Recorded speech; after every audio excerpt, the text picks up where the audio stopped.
the root, the purpose of this. Thank you, Dov.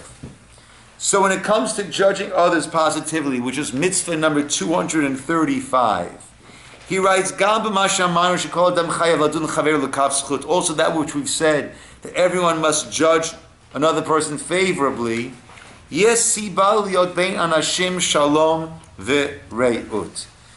serves as a catalyst for there being shalom v're'ut, peace and friendship, camaraderie, right? We use the term shalom v're'ut, we use that by the Sheva brachot, right? By the blessings for a groom and bride by their wedding.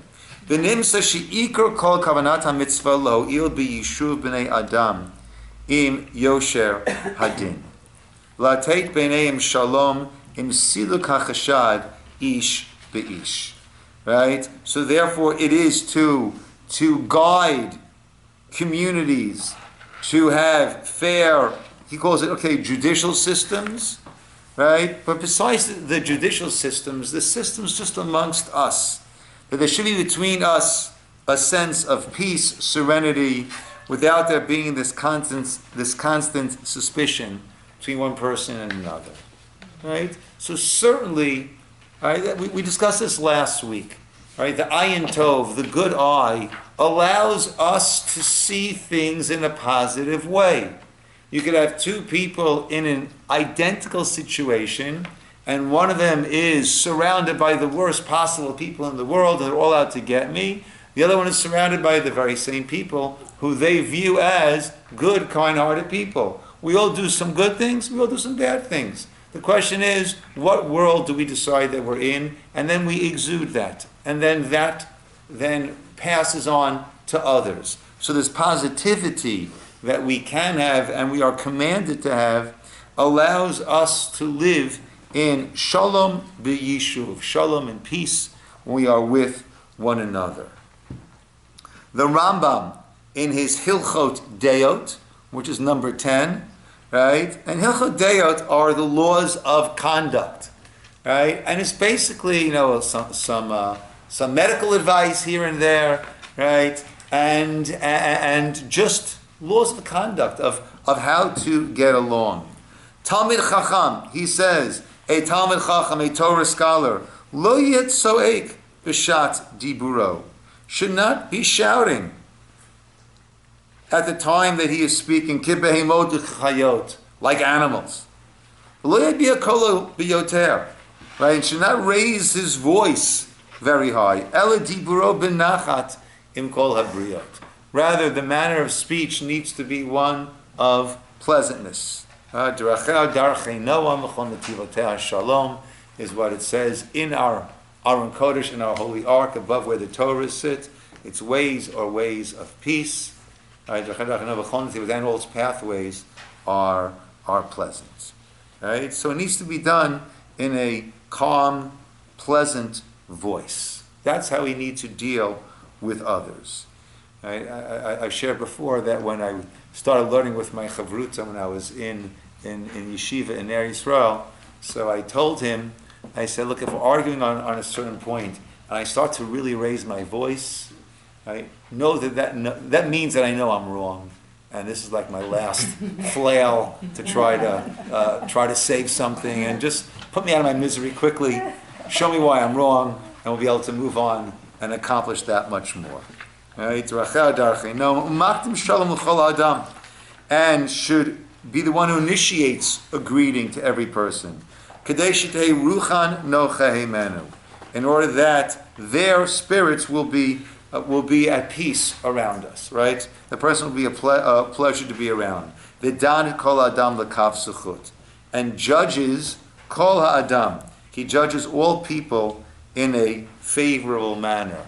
Now, there is a grammatic anomaly there, which actually is very, very revealing, right?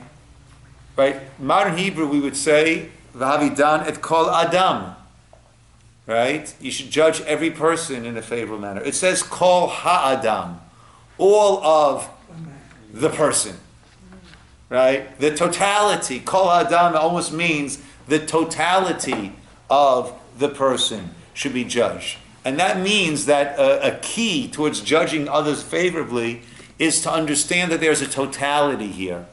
Every person is a world in and of themselves. There's a totality here that you certainly are not privy to. Right? It's a big question if the person himself is privy to the totality of all that they are dealing with and all that is motivating them and holding them back. But certainly, we don't understand anyone else. And therefore, that's actually encrypted in the words, et kol ha'adam, the whole person. Misaper b'sheva chaveiro v'lo b'gnuto klal, who speaks positively about others and not disfavorably at all. Okay? A big mistake often, I've heard it less over the years. I think I've established it a little clearer. When I first came here, people would say to me, Rabbi, isn't it true that it's Lashon Hara, it's bad talk, to speak well about a person also? You shouldn't talk about a person at all. You shouldn't speak, right? Don't speak badly and don't speak positively. And I said, heaven forbid. Heaven forbid. We should be speaking positively about others. What they might have been getting confused is, if I know that you all as a group dislike Horatio, for example, without not getting anyone's name involved that we know, if I know that you as a group all dislike Horatio, it would be wrong for me to start to praise Horatio in front of the group, because that might spur on some people to say, oh yeah, Rabbi, you think so? Well, you should know what Horatio did. So that's one thing we shouldn't do. If you know the person is not well received in the group. And one should not overly praise someone, because once again, that will spur the listeners to say, I think you're getting a little carried away. He might be a good person, but he wants or she wants, etc., etc. But otherwise, as the Rambam says, misaper b'shevach chaveiro. We should speak the praises. Dov, can I trouble you to hit the AC? I think it's off, but it should be on. Thank you so much. Misaper b'shvacho, to speak positively about others, v'lo b'gnuto klal, and not in a negative way at all. Ohev shalom v'rodef shalom, to love peace and to pursue peace. Kol shel davar einu medaber el b'divrei chachma o gmil chasadim v'chayotze behen. Right? His words, when this person speaks, you're not going to be hearing anything bad about others. You'll be hearing words of kindness. You'll be hearing words of wisdom. That's what this person represents. That's who this person is. When you know that when this person opens up their mouth, that's the type of thing that you will be hearing, and that's what we each should aspire to be. Right? So according to this Rambam, right, judging positively is one aspect of a refined character and the type of individual that others want to be around. So there is this basic benefits of good society and good interpersonal relationships, friendships, camaraderie that one has with others. So that's on a very earthly level. However, the Talmud relates to us that this goes far beyond just the earthly, practical, day-to-day dealings level. The Babylonian Talmud in Shabbat 127b, Hadan chavero lekaf zuchut danin oto lizuchut. If one judges others favorably, then God will judge you favorably. And I believe we mentioned last time, that's why we can't define it as giving the benefit of the doubt. Because if it's giving the benefit of the doubt, we can't say you give others the benefit of the doubt. God will give you the benefit of the doubt when God has no doubts. But it's not benefit of the doubt. The words are lekaf zuchut. Lekaf literally means like the pan. Think of the old scales of justice, right? With that point in the middle, fulcrum in the middle, and then the two plates on either side, right? So you should judge others towards the favorable side. We explained last time, I believe, the idea that every action that we or anyone does has many motivations. Some exemplary, some perhaps not as exemplary. Right? So the question is, when I judge the action, what am I attributing it to? What am I viewing as the motivating factors? When there are positive and negative in almost everything that people do. So if we attribute it to the positive, so then in the heavens, Dan and Oto Lizachut, the heavens will also judge in such a way. One of the psukim, one of the verses we say, actually it's in Psalm 23, I think it is, which is the one that's said at all the funerals. We say it at Sudash Lishit. It said, Hashem tzilcha al yad yeminecha. Hashem is your tzel, is your shade, right, by your right-hand side. Or Hashem is your shadow. So Chaim of Volozhin, who was the great disciple of the great Vilna Gaon, right, says, oh, God is your tzel, your shadow. Right? Whenever you're walking with a child, they're always fascinated by their shadow. Whatever they do, the shadow does. They jumped, shadow jumped, this arm, that arm. They're fascinated by it.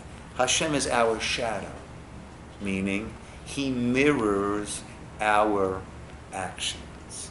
Whatever we do, that is what Hashem does. This is the idea that's often explained as midah keneged midah, measure for measure, divine reciprocity is the way that I like to define that. So there is a reciprocal nature of the way that heavens deals with us. Okay? And the Chafetz Chaim, right, the great sage, the Chafetz Chaim, in his Shmirat HaLashon, which is where he discusses codifies all the laws of speech. Right? We have law books on what can and cannot be said, and how, and if it should be said, how it can be said, how it should not be said.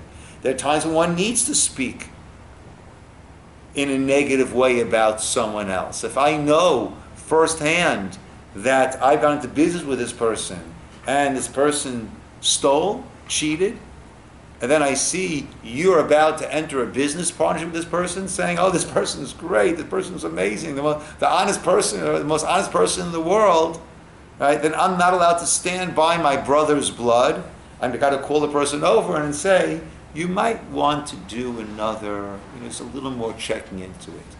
Right? I personally know of some situations that did not work out so well. There are times that we have to speak, but how, when, where? All these things, there are law books on speech. And the Chafetz Chaim, who's of course known as the Chafetz Chaim, his name was Yisroel Meir Kagan HaKohen, who was a Kohen.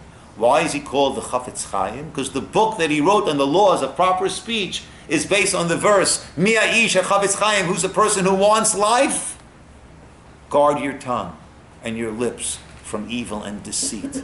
So he wrote that verse as the title of his book, and he became known as the Chafetz Chaim, the lover of life, because his sefer was based on that pasuk. And he writes as follows: how much must a person accustom himself, and more than accustom, strengthen himself in this midah to judge others favorably? Because through this attribute of judging favorably, or the opposite, heaven forbid, nakel adam lehalot al atzmo shein tzaddik o rasha. This could be the determining factor.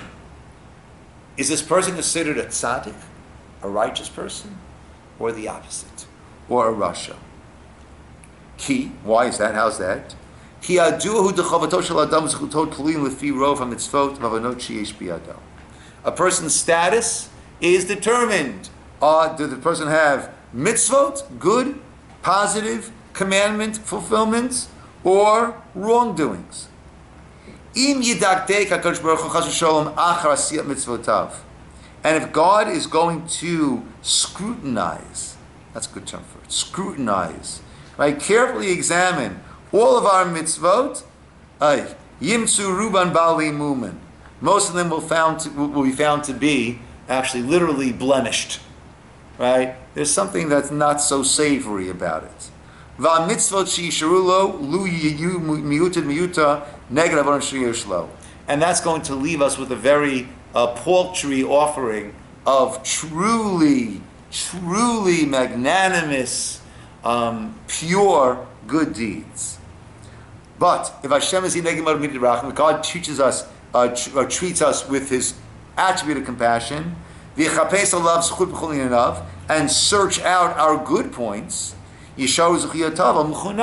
then our good deeds, our merits will remain in full force. They're not going to disqualify that one and that one and that one and that one and that one. We'll have a full showing. So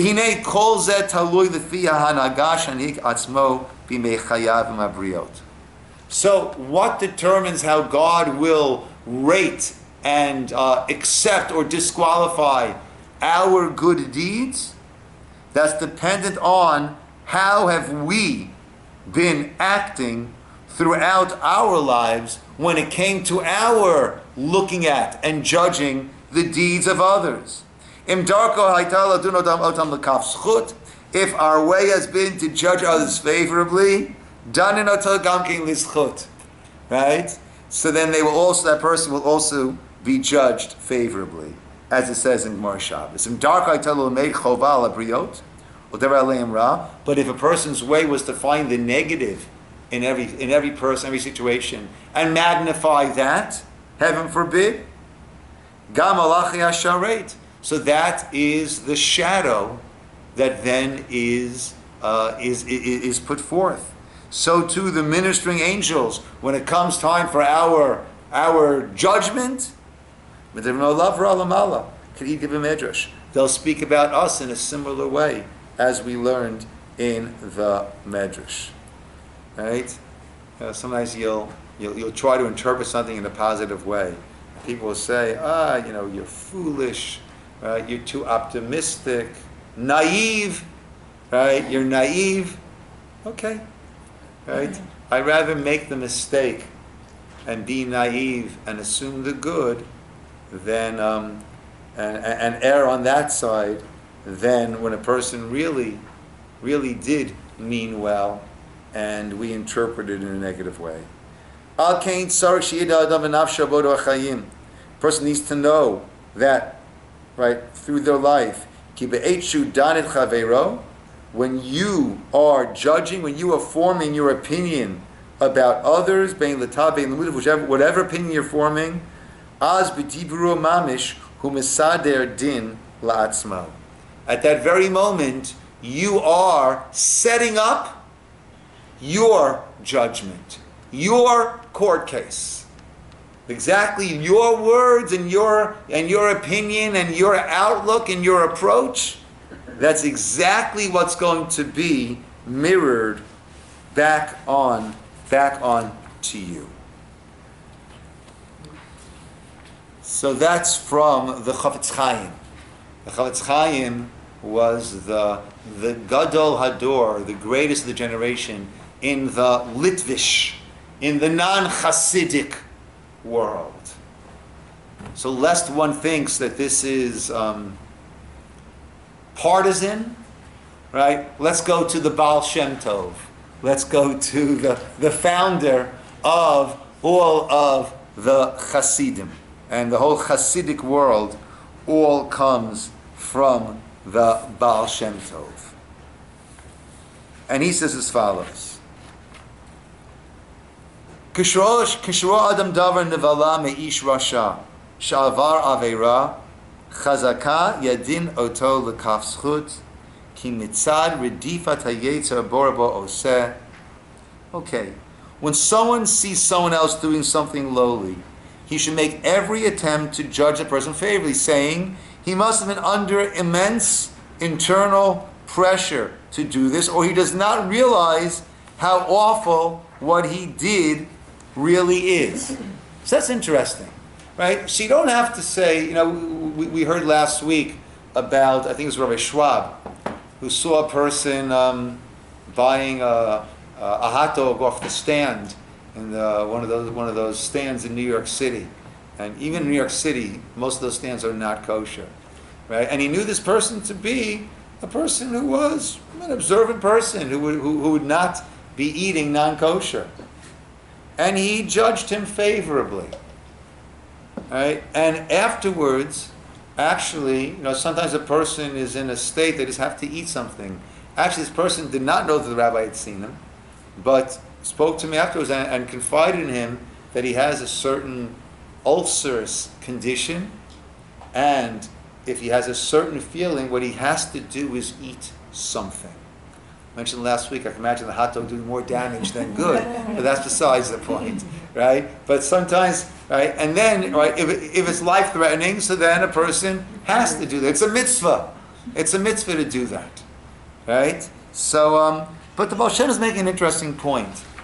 Even if we say, look, this was a terrible thing the person did, fair enough. But we can judge the person favorably, saying the person must have been under immense internal pressure. This person must have had this desire that was uncontrollable. We know we sometimes are overcome by a desire for something and don't make the best decision. So if we recognize that with ourselves, why can't we attribute that to the other person? What's beautiful about this Baal Shem Tov is I'm not coming up with this whole story to explain how it was a mitzvah. No, it was wrong. It was wrong.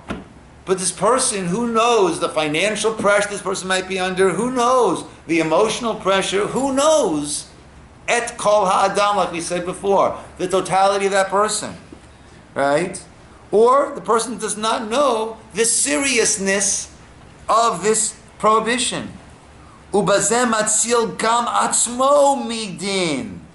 And by doing this, he also is saving himself also from din, from judgment. Right? Interesting. This is because what everyone sees in one another, he must know that he actually carries the same flaw. That's also a Hasidic concept. That if God is showing me, for whatever reason, I happen to have been there or been exposed or witnessed that lacking in someone else, why is God making sure that I'm privy to that lacking in someone else? Guess why? It must be that if I look into myself, I'm going to see that very same lacking. And that was being presented. That divine orchestration was made in order for me to get my wake-up call. Right? It's always easy to see the fault in someone else. You take away the straw man, and it's no one but yourself. Right? That's what Natan HaNavi did to King David, to David HaMelech. After David had taken Bathsheba, had Uriah sent to the front. Uriah was the husband of Bathsheba, and then took Bathsheba as a wife. So Nathan didn't say, that was a terrible thing that you did. You do that, what happens? I get defensive. No, this was justified. Yeah, but how about you? Who knows what you do? Right? He just told him a story about a wealthy person who had so much, and his neighbor had one little sheep. And guests came, and instead of taking from his big flock, he took that one sheep. And David said, that's terrible, terrible, terrible. Oh, once it was removed from himself, David said, it's terrible. Nathan said, that's you. And he's able to hear it. Right? In a similar manner, God will show us in someone else, and I'll say that's terrible, terrible, terrible. And then I realize, oh, it's so terrible in that person. How about when I do that? How about when I act in a similar way? That is why it's being shown to us. Ukashiyim says, Chud l'chavero. And when a person finds a way of justifying the other person, gam gam alav zuchut. This will also serve as a zuchut, as a merit for that person. Kabbalah, we have a Kabbalah, we have a teaching. She'ein nigzar ala adam shum gzar din ela im kain hu posek ba'atzmo kain. No verdict is ever passed upon a person if that person at some point in their life didn't pass that verdict on someone else. No verdict will ever be passed on you if that is not a verdict that you at some point passed on someone else. Just 1 second. Right?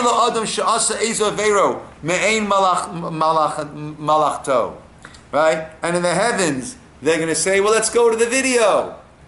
And the video is going to be someone else having done a similar thing and your verdict. And then we have a side-by-side video.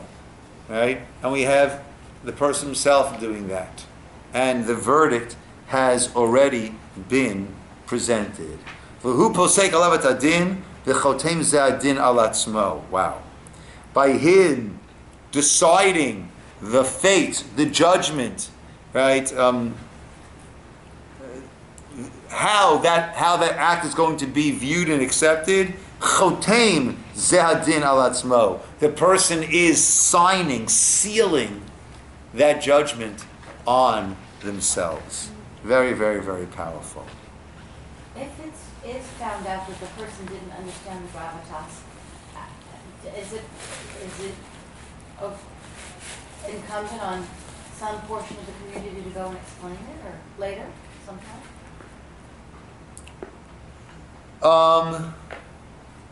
So when it comes to giving a rebuke, the pasuk says, or just explain, maybe they don't know. The pasuk says, "V'lo tisa hocheach tochiach et amitecha v'lo tisa alav chet." Rebuke your friend, but don't carry a sin for it. So, in general, the answer is yes, right? But then a person always needs to ask: is that going to make it better, or is it going to make it worse? Right? Am I going to douse the flame, or am I throwing oil into the flame?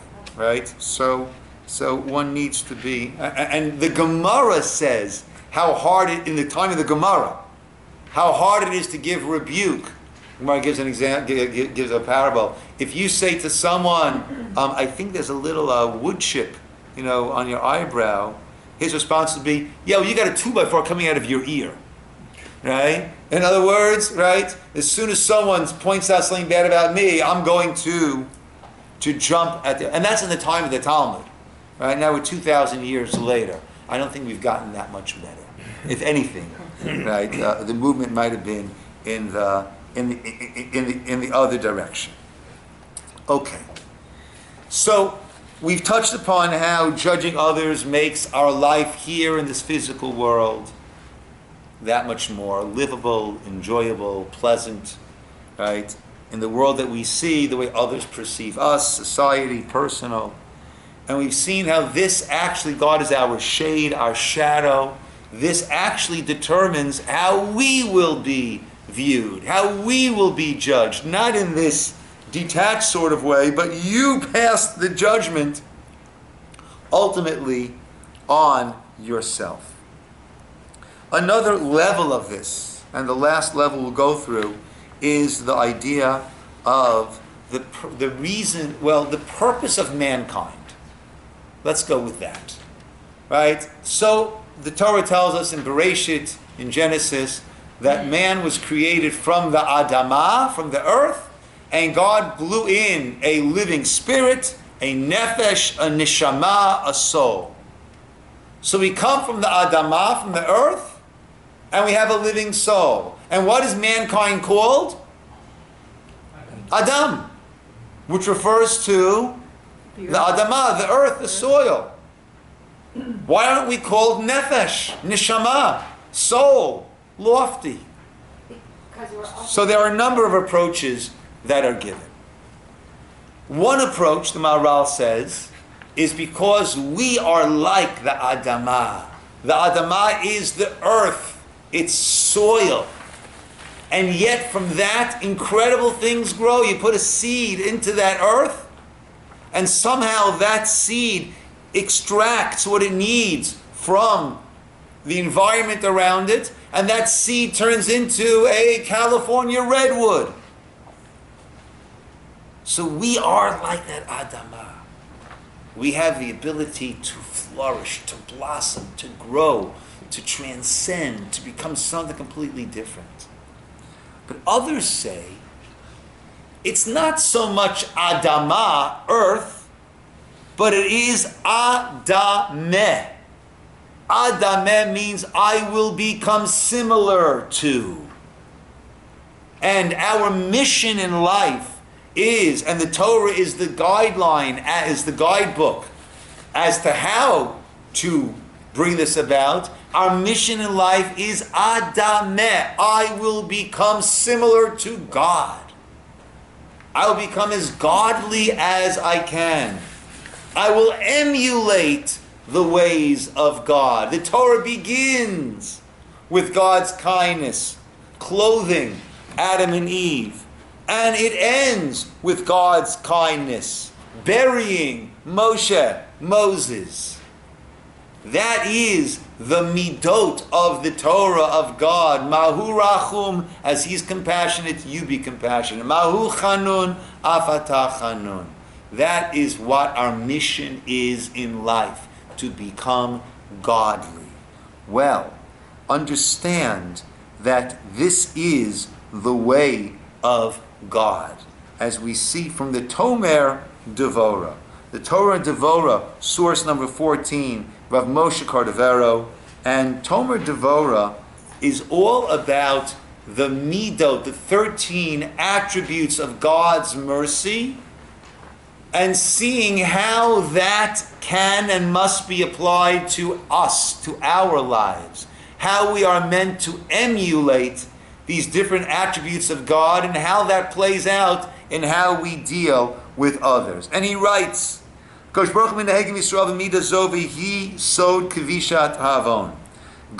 deals with us with the attribute of kvishat, right? Stifling, restricting the power of a wrongdoing. Alta nitza uvokea va'ola ad ein tach lichnos neget barach lefanav ana avonot ein lehem kenisa sham chas v'shalom. While mitzvot blossom, ascend to the very highest of places, entering before God Himself, avonot, misdeeds, are not ein lehem kenisa. They have no entry pass before God. Im hayotshu mashkiach al darcha ish. God is aware of everything that a person does. Hatov v'hara, the good and the bad. Im kol zeh hatov eino kovsho. The good He does not squelch, does not contain. El pareach v'oleh ad ma'od. Right? But God's good actions ascend, unite to form and build a binyan, an entire structure. Avonot, sins, ein lehem segulazu, do not have this ability. Elakovesh otam, they become separated, covered. Shlo yatzliuchat lechazu v'lo yichansu pnima. They do not have that same effect. So that our bad is muted, our good is magnified. Af midah zo. So he continues now and says, so this midah tzarech adam linaheg ba. Mankind also, we need to follow that. Shlo yichbosh tovat chavero v'yizkor ra'ato shigmalehu. Right? So don't cover up, minimize the good that a person has done, but always remember, right, the bad things. El adraba yichbosh hara v'yishkacheyu v'yiznacheyu v'tiyah tova sudura tamid lefanav v'yizkor lo tova v'yagbira lo al kol masim sha'asa lo. Right? On the contrary, try to forget the negative things and remember the good things. He should allow the impression of these good things to outweigh all other things this person did to him. Right? Very often, and this is the corrosive aspect, a person could be so locked in. But 10 years ago, whoa. That happened 10 years ago. 10 years ago. It's a long time ago. And since then, things have been pretty good. So let's just get rid of that. Right? But sometimes people, they become so focused on, but one time, right? How beautiful the world could be, and our world and our life could be, if we could look back and say, one time this person did such a kind act to me. There might have been some other stuff in between, but one time this person did the greatest thing for me. And I'm forever appreciative for that which this person did.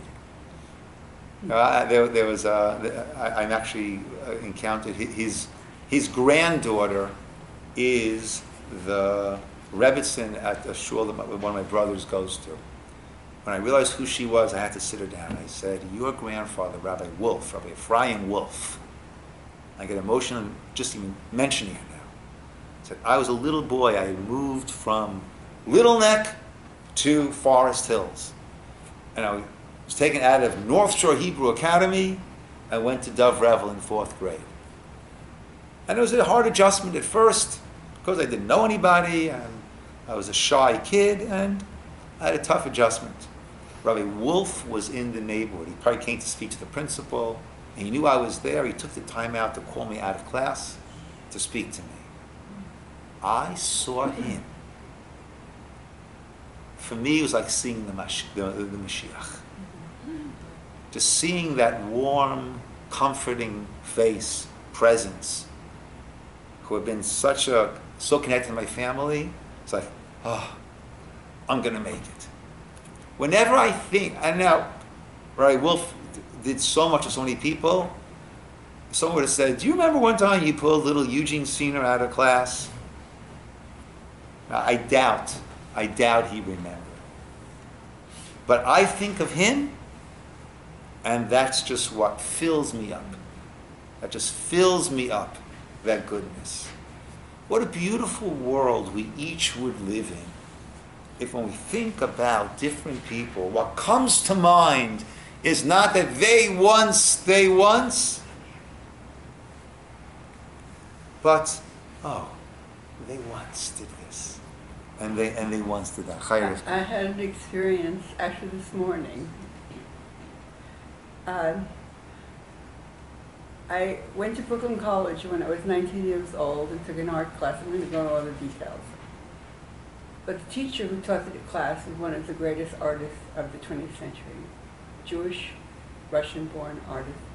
He's in all the art books. He's an amazing. He's in the top $100 million, billion dollar kind of thing. And he saw something in me, this shy Brooklyn, New York girl. At times he asked me, he brought out my abilities. And he actually asked me to teach the class sometimes. He likes to talk to me. He actually took a drawing from me. I took several classes with him. And I saw him a year before he passed away. And he was so happy 12 years after graduation. I saw him and he was beaming and we were beaming. And I'm thinking about him. I think about him a lot because he did so much for me, for my career, for who I am. And I said I never thanked him. All these years I've never thanked him. How can I thank him? Well, I remember his daughter's name, Kate, Dr. Kate Russell. So I looked it up on the internet this morning, and there was a phone number. Oh, I nice. called the phone number. Hello? It was her. Nice. I thanked her. I told her about her father. Beautiful. It was very emotional. She didn't ask for my name or my email or my address or anything. It's okay. And I told her a few experiences, but I wanted you to know how wonderful what he did for me. And I just, all these years, I wanted to say thank you, and I could never say thank you. What a lesson. So I thought that was, lesson. to me, it was highly emotional. Yeah. And very special. Yeah. Yeah. Beautiful. Beautiful. Let's see this last second paragraph here in source number 15. Again, just continuing, this is the Tomer Devorah. One should not try to cancel out the favors the other person has done by saying, true, he may have done me a favor, but he also wronged me. Rather, when it comes to misdeeds, he should allow himself to be appeased in the easiest way possible, while never forgetting the favors he has received. In downplaying the bad things that have been done to him, he emulates God's trait of restricting the power of transgressions. And lastly, from the Yisod V'Shoresh Ha'avodah. Yisod V'Shoresh Ha'avodah is a sefer, a book that was written where he gives us the exuberance that we should be feeling when we have an opportunity to do a mitzvah, to do our good things. And he says, "Sheratzon habori barach sheyilmadu saniguria b'tmidut al banav, af b'shah she'ein osim ritzano sham makam." It's God's desire, the Creator's desire, that people constantly find merit in His children, even when they are not following His will. Last week I told you some stories of the Bedicheva, right? Who would always, the Ohev Yisroel, he was known as, the lover of the Jewish people. He would always find something positive. I told you last week, I think it was last week, that some people said, Rabbi, the wagon drivers, in the middle of prayers, they're there with their talit and their tefillin, and they're under their wagons, they're greasing the wheels. Terrible, disgusting. And he says, oh, who's like your nation Israel? Even as they grease their wheels, they're praying. Right? Right? It all depends, right? How are we going to look at it? See, he was a fierce Ohev Yisrael, always finding merit. This can be compared to a father whose son does not act as he should. Any intelligent person will understand the father wants people to judge his son positively and plead his case. And if the father hears someone finding fault with his son, he will become upset. The father knows exactly the good and the opposite. But which parent doesn't want to hear the good expressed about their child?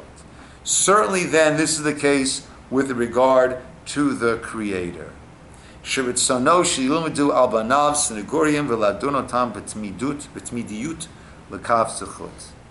wants people to see, to be advocates for His children, and to consistently judge them l'kaf zechut, in a favorable manner.